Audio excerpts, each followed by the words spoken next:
on the line with Nic Chahine. He's a Marketfy Maven. His product is create income with option spreads. Nick, you enjoyed the volatility here over the last few days. I have. We've been ready for it. We made some pretty incredible calls recently, and we just. This is the time where all the fighting all year long. This is where you get paid. You know, you throw all these credit call spreads out in time and up away from price when you think they're ridiculous, chasing prices.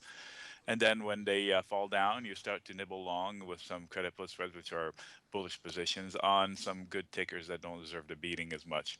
So, the thesis that I say nothing has changed, this is where it all pays off. This year and last year, almost exactly the same way. So give us some of those scenarios, what you did, how you took them off, and were you able to kind of turn it around and sell some put spreads down there? I bet you yesterday your eyes were popping out of your head at some of those put premiums. I did nibble because the premiums were weird and unusually generous, which is usually when you get slapped after the fact, because somebody knows something you don't. But I took a chance and I nibbled on some small caps a little bit here, some long-term Apple out into next year, and so. What'd But you do on but Apple? I did a very boring ICVM trade. I call them, long distance trade in Apple bullish via credit put spread into, can't remember the month now, March or April or maybe even June of next year. Or you can even go out to next January. If you think Apple's not going to fall apart to say 70 or 80, you can still collect premium down there that doesn't need that gives What? you 8% yield on that risk. I'll take it all day. Nice. So when you're doing that, you like write the 70 and or write the 75 by the 70. Is that kind of how you do That it? would be one. I don't remember the exact strikes. I don't have them in front of me. If 70 is not, if it's too low for you, you choose wherever you're comfortable. Every Yeah. person is different. Your pockets are different. Do you want it a $5 wide, a $10 wide, a $20 wide? It all depends on how what your pocketbook is and what your stomach is like. I'm conservative, so I don't like to take chances where I'd rather take a bigger dollar at risk at a safer distance from current prices rather than to try to scalp the 60% chance of success that is going to pay me a higher yield, which so I want to manage less, I want to trade less, and the only way you can do it is and still get the same yield is just to go out in time and fight the battle with the binoculars, so to speak. How often when you're doing and writing the credit put spreads, how often does it not work out? Like from a percentage basis, do you calculate that ever? Five Like ten is it percent tops. I mean, I oh get my 10% top? So 90% of the time your trade yeah, usually works out. because I start with 90% chance of success. So Right. without a headline, without a flash crash, and even those work out if you hang on to them, then you should be fine. Statistically speaking, the math is behind you, the proven record is behind you too. And the problems that people get into when they do credit spreads, which is all I do, is when they fail to act when they need to act. People have a problem spending money to either booking profits, taking a small loss, or buying defense. They seem to be hesitant to do any of these three, and this is the only three must do's in order to be sustainably successful, like over time. Yeah, you can get lucky here and there, but one of these situations where you wait and don't do the right thing is going to blow you out and set you back, and then you get dejected and leave it. So during the flash crash, the recent one from August 24th, you're protected though. So how did it perform that day? Was that like a bad day, but then it bounced back right away, so it didn't matter? Like, what happens during those? From statistics, they call it fat tails. Yeah, well, I did not sustain major damage because I was still far ahead and I was Right. majorly short, so I got paid Oh, you're on the handsomely. right side. Right. So, Nice. but if I had credit put spreads, and let's say something goes in the money wrong, and if suddenly you find yourself with the Nasdaq credit put spread that's losing money, what you can do is you can basically reset it lower and out in time if you still believe in the trade. But if the trade is broken, like if somebody short lumber liquidator this morning, you guys were talking about it, Yeah. and then now the short went bad. Well, the thesis is broken because the guy that brought it down short said, well, now it's a risky trade because I don't have proof. If they really didn't know, then my thesis is broken, so I'm out. That's what he said. Thank you, And Nick. Thank you. yeah, So you think Joel just took me here for a lunch? I don't know the levels you guys bet on. I did We hear the did bet. 20, 60, 14, 60. He's already 40 cents in the money. I was Well, saying eventually I think it comes back to the 14 level, but maybe they know that Whitney Tilson, maybe it's good that I didn't put real money at this thing because he, obviously he I'm already down 40 cents. he didn't bless it. He just said it's too risky of a trade for me. So Yeah. that he did the right He's the thing. guy that took it down. I know, Dennis. They Yes, had but it that from doesn't us. mean they did anything wrong. He said it's not a slam dunk that they did the wrong thing. So he doesn't want to take the chance, so he backed out. It doesn't mean they didn't do anything wrong.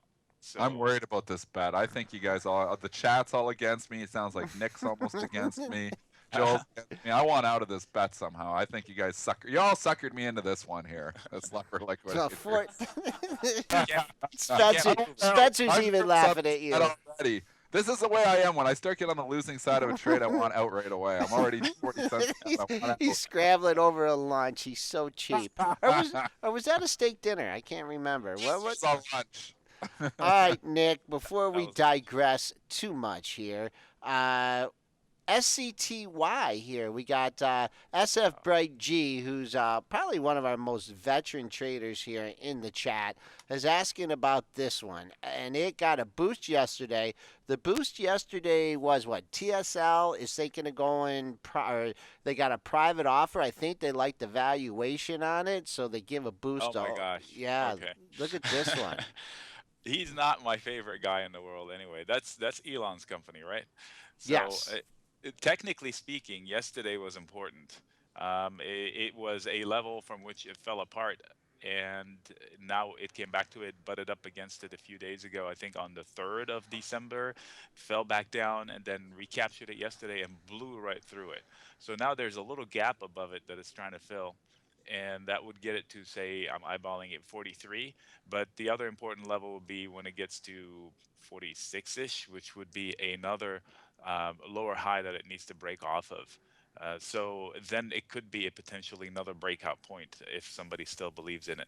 I don't know much about it fundamentally. I heard that they take a lot of subsidies, and I'm not a believer in the solar industry the way it's structured currently.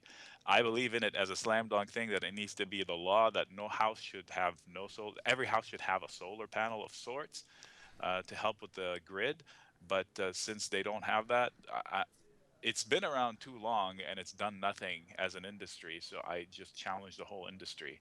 They need to, find another way of doing things, in You my know what I opinion. think hurt? I think that the drop in oil and natural gas here. I mean, 100%. when Yeah. these solar companies were created, we were like running out of oil, and it was $100 a barrel, and now we Yeah. got a lot of natural Oil's gas. dirt cheap. I mean, I was filling up gas for a buck 65 in Detroit. That's unbelievable. Because I can remember being a little kid and going to Florida with my parents, and in Florida the gas would be like $1.30. That's like 30 years ago. So now we're at $1.60. This is unbelievable how cheap this gas has got in Yeah. Michigan. I Also, remember for double for digits. SF Bright, if you extend the chart to a 2 year, and you look at the period in time between 2014, not 15, through April of 2015, it had a zigzag period on the daily, and it placed like a channel. And if you extend the channel lines out to now, yesterday's candle kissed the bottom end of it. So, yes, technically I can't draw much of it, but from looking at charts for years, that sometimes means something. Because obviously, for whatever, 5, 6 months way back then, they defended that same level. And if the same people trading the same stock, they'll remember that level and they'll act on it one way or another.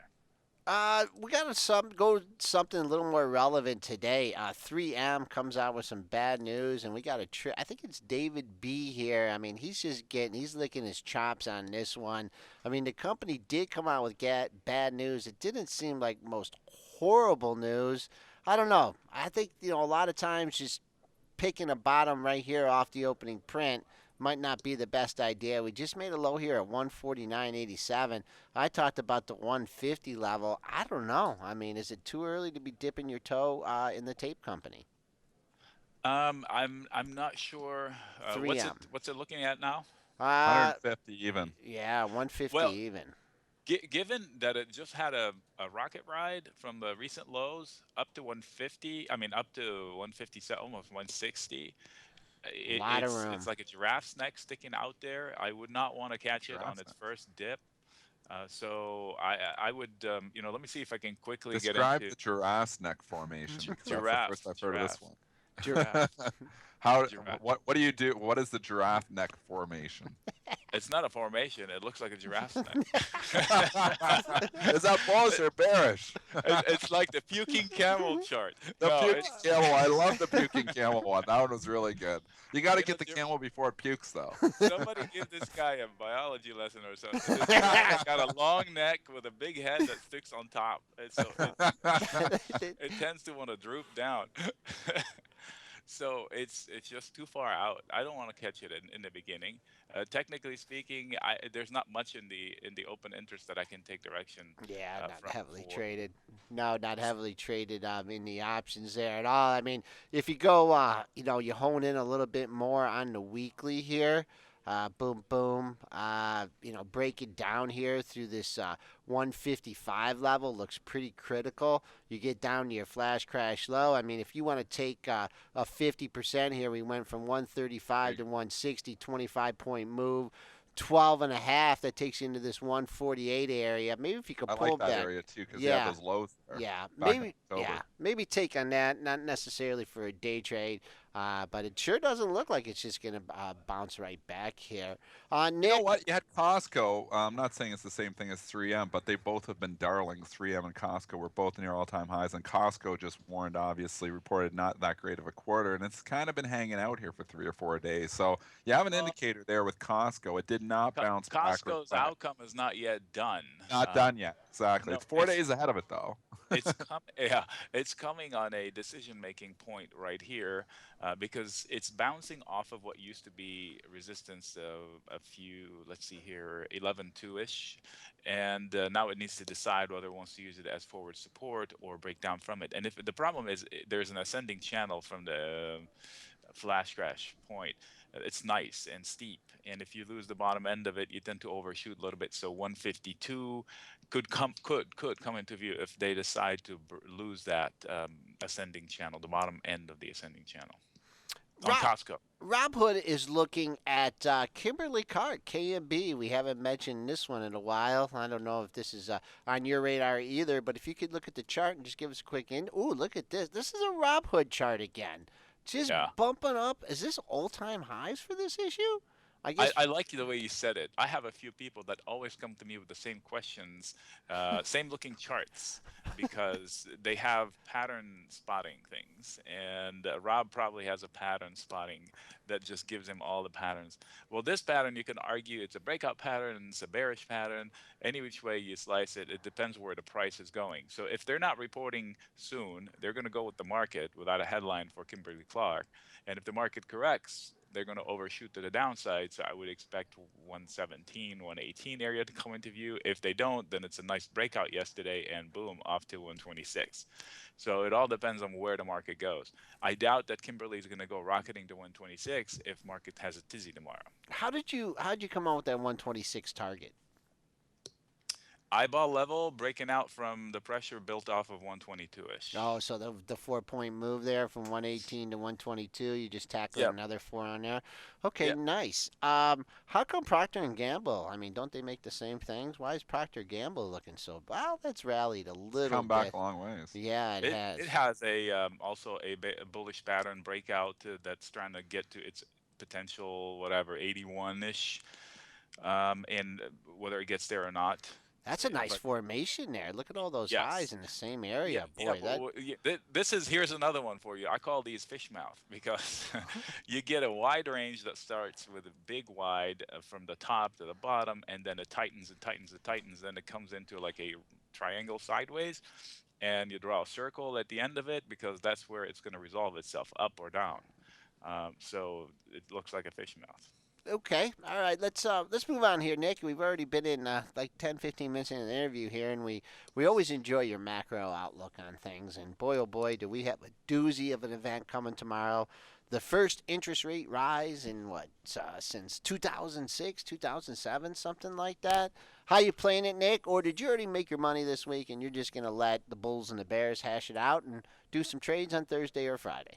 I closed a lot of my short-term positions. I was really, really short the Nasdaq for December, and paid well. I took a few longs, and I'll close them out today. And I'm just going to sit out the short term. I haven't played the short term like this week and next week in a long time, and headlines, because of this potential headline. First of all, the outlook, the outcome of the decision is unknown. Secondly, is the outcome of how people are going to react to it is unknown. I challenge anybody that says it's priced in. It's never priced in. We've moved on it, but guess what? When we see the decision, we're going to move again. So it's never ever priced in. And if they don't raise rates, which would be pretty crazy, they say people will see it as a bad thing. I challenge that too. If there's no rate hike, markets are going to celebrate. And that's a celebration I would short, because the same thing continues on to next year. Short the pops that are not based on fundamentals, and take some longs as they price them back out.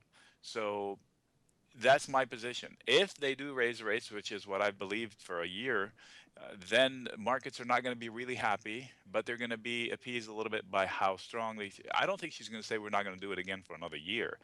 She's going to just continue back saying we're going to be data dependent. However, we're not looking to be steep. So she's going to bring a big pacifier to try to make the drop as little as possible. So so I don't want to bet on two coin flips. So No, that's good. That's a good way to play it. Nic Chahine, he's a Marketfy Maven. His product is create income with option spreads. He's a macro fundamental guy, but pays a lot of attention to the charts as well. Nick, a pleasure as always. I'll be out next week, but I'll be talking to you in 2 weeks, and Dennis and Spencer will have the pleasure interviewing you next week. looking forward to it.